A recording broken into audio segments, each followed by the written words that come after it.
Hi guys, welcome back to the channel. I'm Karthik Parashar. You can also call me Germany Wala.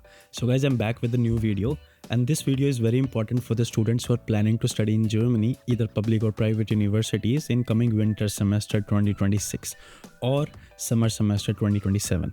सो ये video दोनों semesters के students के लिए important है. तो अगर आप अभी वॉच कर रहे हो वीडियो अपलोड करने के कुछ दिनों के अंदर, तो this is very important for you for winter semester, otherwise summer वालों के लिए तो ये है ही. नाउ वीडियो का टॉपिक आप ऑलरेडी पढ़ चुके हो, how to apply in German public universities और private universities in 2026. Private universities का प्रोसेस तो बहुत सिंपल सा है, उसमें ज़्यादा टाइम नहीं लगेगा, but this video is dedicated for students और planning to study in public universities, right. तो उसका पूरा का पूरा एप्लीकेशन प्रोसेस ज़ीरो से लेकर मतलब आपकी एप्लीकेशन सबमिट हो जाए तब तक का मैं इस वीडियो में प्रोसेस बताने वाला हूँ, right. So let's start with the video. So guys, शुरू करते हैं एप्लीकेशन पोर्टल से. यस, कौन से एप्लीकेशन पोर्टल पे जाके आप यूनिवर्सिटीज़ में अप्लाई करोगे. एंड मुझे आपको बता के बहुत खुशी हो रही है, जर्मनी का एप्लीकेशन प्रोसेस ना बाकी कंट्रीज़ की तरह नहीं है, ठीक है. आप बोलोगे आप खुशी क्यों हो रही है. खुशी इसलिए हो रही है क्योंकि जब मैं आपको समझा दूंगा ना, then you will be like हाँ ये आसान था प्रोसेस, राइट. तो जर्मनी का application portal universities, public universities के लिए मेनली 3 एप्लीकेशन पोर्टल होते हैं. प्राइवेट का मैं एंड में बताऊँगा, ठीक है. For public universities you have more और लेस 3 एप्लीकेशन पोर्टल्स, सिर्फ 3 हैं. पहला application portal that is direct university portals. मतलब जर्मनी में ना 400 पब्लिक यूनिवर्सिटीज़ हैं, ठीक है, ऑलमोस्ट 400. तो 400 में से ना ऑलमोस्ट 50% यूनिवर्सिटीज़ या 40 to 50% यूनिवर्सिटीज़ ऐसी होती हैं ना जो डायरेक्ट एप्लीकेशंस लेती हैं. डायरेक्ट एप्लीकेशन मतलब यूनिवर्सिटी बोलती है कि आप जो एप्लीकेशन हमारे कोर्स में अप्लाई करना चाहते हो ना, आप हमारे खुद के पोर्टल पे ही अप्लाई करोगे. खुद का पोर्टल मतलब यूनिवर्सिटी की वेबसाइट पे ही लिंक दे रखा होगा, वहीं पे जाना, वो maintained and managed by university होगा, सिंपल एज दैट, ठीक है. तो वो एप्लीकेशन पोर्टल आप यूनिवर्सिटी का ही यूज़ करोगे एंड जो भी डॉक्यूमेंट्स रिक्वायर्ड होंगे वो आगे बात करेंगे, आप पोर्टल पे ही अप्लाई करोगे. Now second application portal is UNISIST. अब आपको ना बैकग्राउंड समझ आएगा मैं क्यों बोल रहा था कि डायरेक्ट इनडायरेक्ट का मतलब क्या है. तो first was direct application portal, second is uni assist. Yes, uni assist एक तरह से आप ऐसे समझ लो, बिचौलिया समझ लो आप, ठीक है. आप हो, यूनिवर्सिटी है. अब कुछ यूनिवर्सिटीज़ बोलते हैं कि यार हमारे कोर्सेज ना बहुत ज़्यादा कॉम्पिटिटिव हैं और हमारे पास ना सीट तो 50 हैं लेकिन एप्लीकेशन आती है 500, 1000, 2000. तो यूनिवर्सिटी कहती है हमारे पास इतना टाइम नहीं है कि हम 2000 में से 50 सेलेक्ट करें कि एलिजिबल हैं एप्लीकेशन क्राइटेरिया में हिस्सा लेने के लिए. तो उन्होंने ना क्या बोल रखा है कि यूनिसिस्ट थर्ड पार्टी है, उसको बोल रखा है कि ना एक काम करो यूनिसिस्ट, अगर जैसे मेरे को अप्लाई करना है तो कार्तिक की एप्लीकेशंस ना तू ले ले. मेरे कोर्स मैं बता दूंगा तेरे को कौन से कोर्स मैं अपनी यूनिवर्सिटी में पढ़ा रहा हूँ, वो सेम कोर्सेज आप यूनिसिस्ट पे आपको दिख जाएंगे. वो सेलेक्ट करना है, फ़ी पे करनी है, यूनिसिस्ट आपकी एप्लीकेशन एक्सेप्ट कर लेगा. अब यूनिसिस्ट फिर आपकी एप्लीकेशन चेक करेगा कि डॉक्यूमेंट्स पूरे हैं, एलिजिबल हो या नहीं हो, जो यूनिवर्सिटी ने ग्रेड मांगा हुआ है वो फुलफिल कर रहे हो या नहीं कर रहे हो. एलिजिबिलिटी पे बात करेंगे वीडियो में आगे, बट यूनिसिस्ट ने एक प्रिलिमिनरी चेक करता है.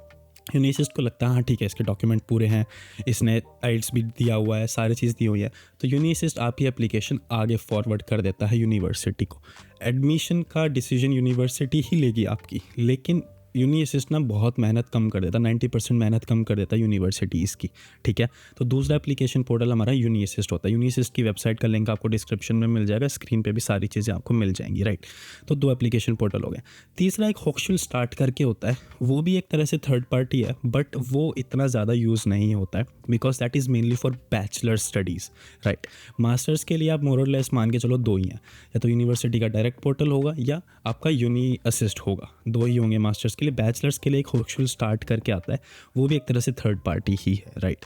तो मेनली हमारे 3 एप्लीकेशन पोर्टल्स होते हैं for public universities application in Germany. अब फीस की बात कर लेते हैं कि फ़ीस कितनी लगती है, राइट. अब मतलब ये वाला क्वेश्चन ना बहुत ही एक यूनिवर्सल क्वेश्चन है कि जर्मनी में एप्लीकेशन फ़ीस कितनी है, और इसका आंसर ना सबसे आसान है. सबसे आसान मतलब ये है कि जर्मनी में ऐसा नहीं है कि आपको अलग अलग कोई फ़ीस पे करनी है. लेट्स से फॉर एग्जांपल आपकी एप्लीकेशन यूनिवर्सिटी की ना डायरेक्ट है, ठीक है. अब 400 पब्लिक यूनिवर्सिटीज़ मैंने आपको बताया था 400 हैं. अब 400 में से मान लो आपकी जो आपने यूनिवर्सिटी शॉर्ट लिस्टिंग कर ली है, राइट. यूनिवर्सिटी शॉर्ट लिस्टिंग पे भी आगे मैं बात करूँगा इस वीडियो में कि कौन सी यूनिवर्सिटी में आप 400 की 400 में तो अप्लाई नहीं करोगे ना. तो मान लो आप 10 यूनिवर्सिटीज़ में अप्लाई कर रहे हो, तो 10 में से हो सकता है 5 यूनिवर्सिटीज़ डायरेक्ट एप्लीकेशन की होंगी आपकी, ठीक है.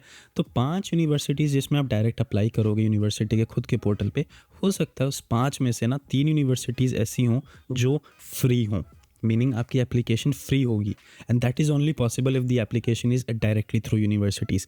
धीरे धीरे अब वो कम हो रही है प्रोबेबिलिटी। स्टार्टिंग में होता था कि फ्री एप्लीकेशन होती थी डायरेक्टली, लेकिन अब हर यूनिवर्सिटी इंक्लूड कर रही है फ़ीस। तो मोस्टली आपका 60-70% चांसेस होंगे कि आपकी पेड होएगी डायरेक्टली एप्लीकेशन भी, 30-40 फ्री होएगी। फ्री होएगी तो फ्री होएगी, डॉक्यूमेंट अपलोड करो, सबमिट करो, दैट्स इट।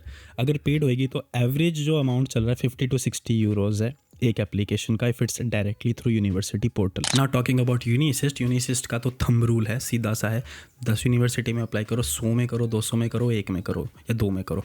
तो यूनिसिस्ट पे जो पहली एप्लीकेशन जो आपकी होगी ना, मान लो आप यूनिसिस्ट के थ्रू, हमने 10 यूनिवर्सिटीज़ में अप्लाई कर रहे थे, 5 डायरेक्ट थी, 5 यूनिसिस्ट के थ्रू हैं। तो जो पहली एप्लीकेशन होगी ना वो 75 यूरोज़ की होएगी, फर्स्ट एप्लीकेशन ऑन यूनिसिस्ट। जो सब्सिक्वेंट एप्लीकेशंस होंगी, जो सेकंड, थर्ड, फोर्थ, फिफ्थ, वो 30 यूरोज़ की होंगी। मतलब जो पहली होगी 75 यूरोज़, सेकंड जो होगी 30 यूरोज़। मतलब 2 अगर आप एप्लीकेशन आपकी यूनिसिस्ट के थ्रू जा रही हो तो आपको 105 यूरो पे करने हैं, 3 जा रही हैं तो 135 यूरो पे करने हैं, राइट। सो ऐसे आप कैलकुलेट करोगे। So mainly this is the fee of application to study in Germany. जो थर्ड था होक्सविलस्टार्ट, उस पर ज़्यादा आप ध्यान मत दो क्योंकि वो बैचलर्स वालों के लिए है एंड वो भी बहुत कम यूनिवर्सिटीज़ पे होता है, राइट। तो जो होक्सविलस्टार्ट का प्रोसेस होता है वो आपकी यूनिवर्सिटी बताती है कि किसको करना है, किसको नहीं करना। बट फॉर मास्टर्स होक्सविलस्टार्ट इज़ नॉट इम्पॉर्टेंट। तो 2 ही आपको ध्यान में रखने हैं। तो गाइस एप्लीकेशन पोर्टल बता दिया मैंने, कहाँ से कौन सा मतलब दरवाज़ा, आप कौन से दरवाजे पे आपको जाना और यूनिवर्सिटी में अप्लाई करना है। फ़ीस भी मैंने आपको बता दिया। अब आपको देखना है दरवाज़ा खुलेगा कब, मीनिंग एप्लीकेशन डेडलाइंस होती है। ऐसा नहीं है कि पूरे साल ही आप कभी जब मन करे जब अप्लाई कर दो, no, that is not true. तो जर्मनी में ना 2 इनटेक्स होते हैं for public universities. Almost every public university 2 intake होंगे, समर इनटेक और विंटर इनटेक। समर इनटेक की क्लासेस बहुत ध्यान से सुनना आपको, क्योंकि ये वाला जो टेक्निकल चीज़ें ना कन्फ्यूज़ जाते हो। जो समर इनटेक की क्लासेस शुरू होंगी, क्लासेस मतलब पढ़ाई, सेमेस्टर जब शुरू होगा वो 1 अप्रैल को शुरू होगा ऑन एन एवरेज। क्योंकि किसी यूनिवर्सिटी का पब्लिक का 1 फरवरी को भी हो जाता है, 15 फरवरी को भी, 1 मार्च को भी, 15 मार्च को भी। तो फरवरी या अप्रैल के बीच में हो जाएगा शुरू। 90 या 95% का 1 अप्रैल से ही शुरू होगा। तो 1 अप्रैल से शुरू हो गया। विंटर सेमेस्टर 1 अक्टूबर से होगा। 99% का विंटर का तो थंब रूल है। तो विंटर सेमेस्टर की क्लासेस 1 अक्टूबर से शुरू होंगी और समर की क्लासेस 1 अप्रैल से। अब डेडलाइन क्या है, तो डेडलाइन अब थोड़ा सा आइडिया अपने आप लगा सकते हो। विंटर की डेडलाइन शुरू होगी विंटर की एप्लीकेशन जो पीरियड शुरू होएगा 1 अप्रैल ऑफ दैट ईयर होगा। इस साल का जो विंटर सेमेस्टर 1 अक्टूबर से अब शुरू होने वाला है, उसकी डेडलाइन मतलब उसकी एप्लीकेशन अभी शुरू हो चुकी है।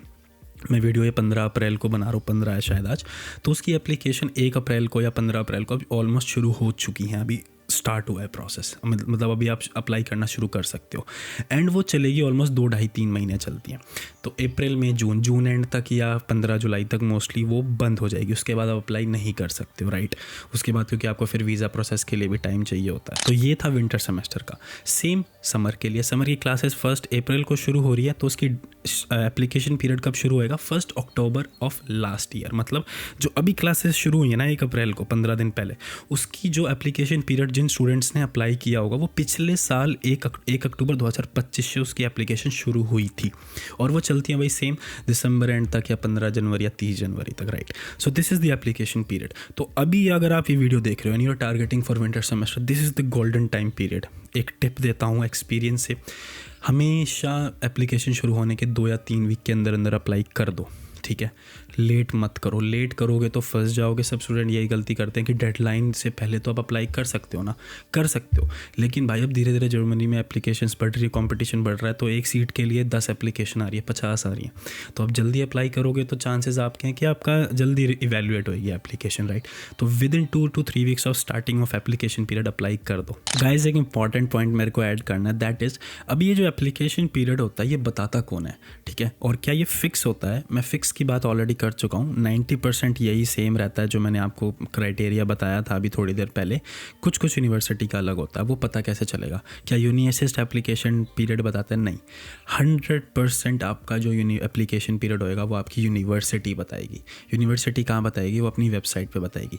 किसी कोर्स में आपको अप्लाई करना है, लेट्स से एक्स यूनिवर्सिटी है, उसके अंदर आपको मतलब AI वाले कोर्स में अप्लाई करना है, आर्टिफिशियल इंटेलिजेंस MSc में अप्लाई करना है, तो उस कोर्स की इन्फॉर्मेशन में आप जैसे जैसे रिसर्च करोगे उसके अंदर डेडलाइंस दे रखी होंगी, वो फॉलो होंगी।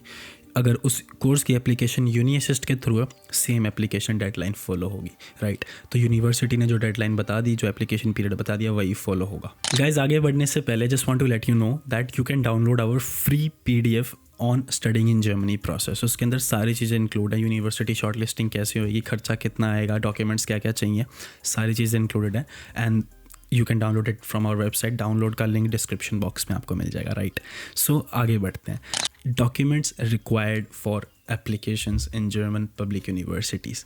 मतलब डॉक्यूमेंट्स कौन से चाहिए, हमें पता चल के कि कहाँ से अप्लाई करना है, कब अप्लाई करना है, कौन से टाइम पीरियड में अप्लाई करना है, वो टाइम पीरियड कहाँ से पता चलेगा, यूनिवर्सिटी बताएगी। अब कौन से डॉक्यूमेंट्स चाहिए, राइट। अब देखो फिर वही बात आ जाती है, जर्मनी में 400 पब्लिक यूनिवर्सिटीज़ है, 90% सेम होती हैं, लेकिन 10% होती हैं कुछ अलग ही रूल फॉलो करती हैं, कुछ एडिशनल डॉक्यूमेंट्स होते हैं उनके, राइट। तो वो आपको केस बाय केस समझ आएगा जब आप पर्टिकुलर यूनिवर्सिटी की रिसर्च करोगे जाके कि अच्छा ये वाला ना किसी कोर्स में नहीं मांगा हुआ था, इन्होंने मांगा हुआ है। तो फिर आप डिसाइड करोगे कि उसमें अप्लाई करना है नहीं करना है। एक कोर्स के लिए मैं ये नया डॉक्यूमेंट लाऊं, बनाऊं, ये एग्ज़ाम दूं या ना दूं, that is completely on you. मैं अभी आपको बताऊंगा 90%, 95% या 99% जो सेम डॉक्यूमेंट्स आपको चाहिए ही चाहिए। मतलब अगर ये इसमें से एक भी मिसिंग है ना तो आप मत करो अप्लाई, क्योंकि आपको फिर रिजेक्शन आएगा ही आएगा, right. Number 1 document APS certificate.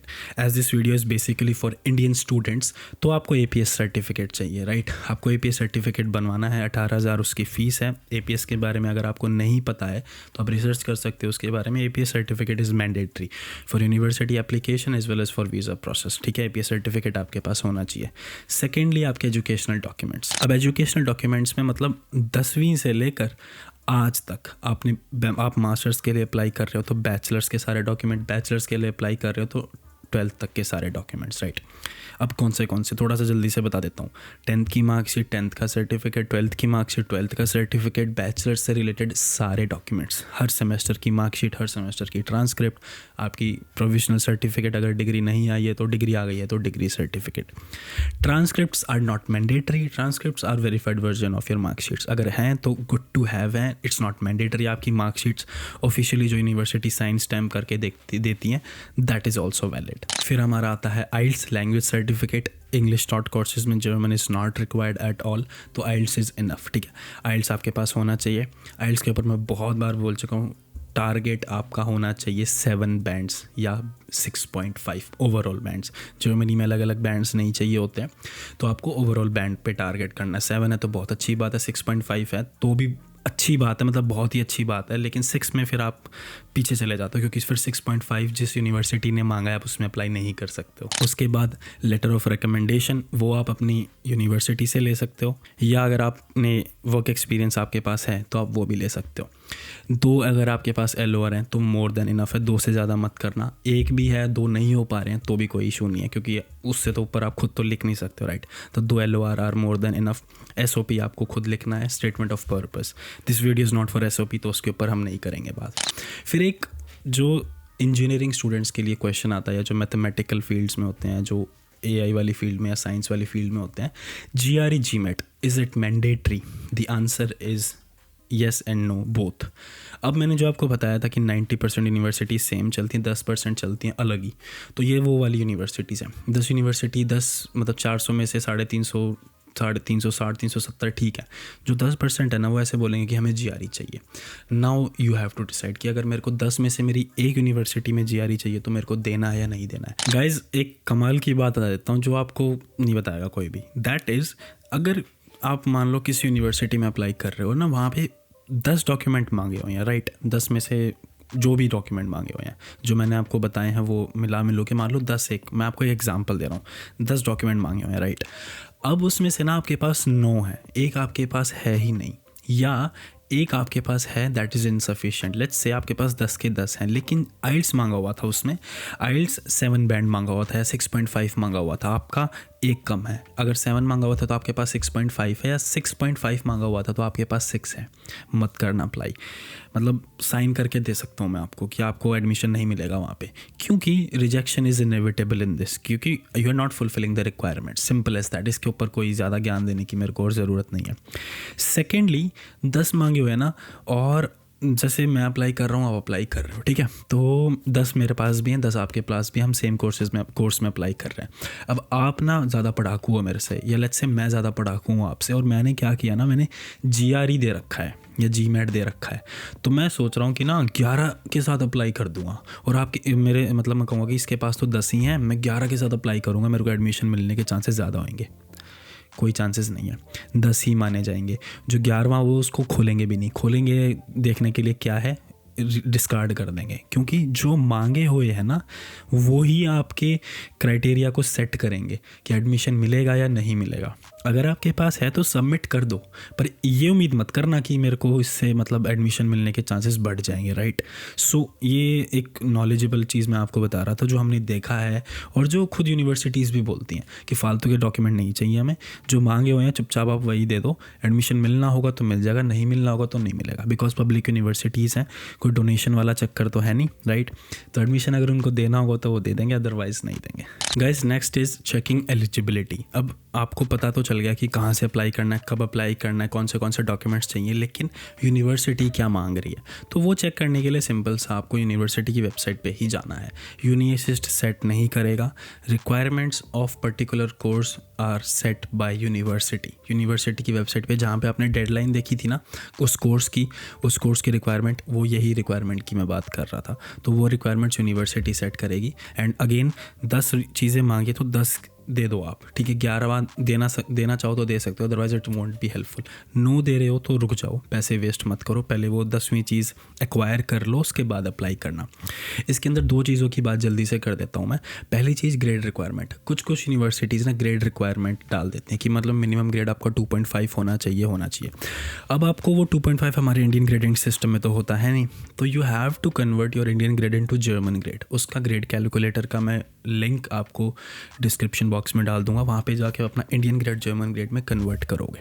Secondly, credits requirement होती हैं। क्रेडिट्स रिक्वायरमेंट मतलब यूनिवर्सिटी बोलते हैं कि इस फील्ड में या इस, जैसे फॉर एग्जांपल आप बिजनेस कोर्स में अप्लाई कर रहे हो, राइट, तो वो बोलते हैं कि इकोनॉमिक्स फील्ड के अंदर ना 60 क्रेडिट होने चाहिए। 3 साल के अंदर 60 क्रेडिट तो बहुत बेसिक चीज़ है एक बिजनेस डिग्री के अंदर।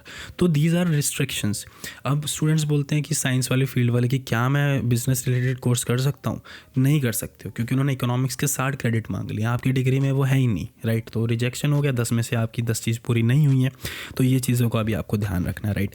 तो eligibility criteria is set by university, कोई और सेट नहीं करेगा। और DART.de पे आप चेक कर सकते हो मतलब रिक्वायरमेंट्स। आप वहाँ पे क्या नाम है, यूनिवर्सिटी शॉर्ट लिस्टिंग करने के लिए DART.de is the best website. But जो अपडेटेड रिक्वायरमेंट्स होती है वो यूनिवर्सिटी की वेबसाइट पे ही चेक किया करो। अगर यूनिवर्सिटी की वेबसाइट और डार्ट में कोई कॉन्फ्लिक्ट है, मैच नहीं हो रहा, तो यूनिवर्सिटी की वेबसाइट पे जो मेंशन्ड है रिक्वायरमेंट वो अपडेटेड मानी जाएंगी। गाइज, अगर आपको वीडियो देख के मज़ा आया होगा अब तक, या हमारा चैनल अगर आपने एक्सप्लोर किया होगा, मैंने बहुत सारी वीडियोस बनाई है related to studying in Germany, मतलब बहुत सारी।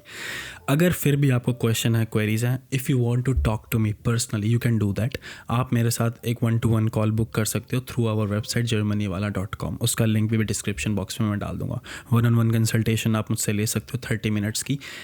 एनी क्वेश्चन, मतलब ANY, any question related to studying in Germany आप मुझसे उस कॉल पे पूछ सकते हो। And I can guarantee you, मैं हर क्वेश्चन का आपको आंसर दे के ही भेजूंगा, राइट। 30 मिनट से अगर वो कॉल लंबी हो जाए कोई इशू नहीं है, लेकिन आपको आंसर मैं दूंगा, ठीक है।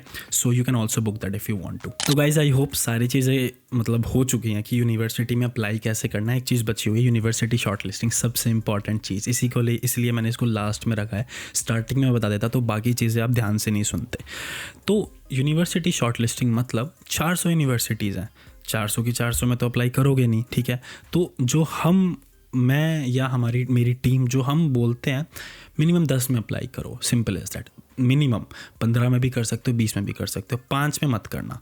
मतलब 10 यूनिवर्सिटीज़ में अगर आप एलिजिबल हो, यू चेक्ड कि आप एलिजिबल हो, आप मतलब सारी 10 के 10 डॉक्यूमेंट है हर कोर्स के आपके पास, तो 10 यूनिवर्सिटीज़ में अप्लाई करो ही करो, ठीक है।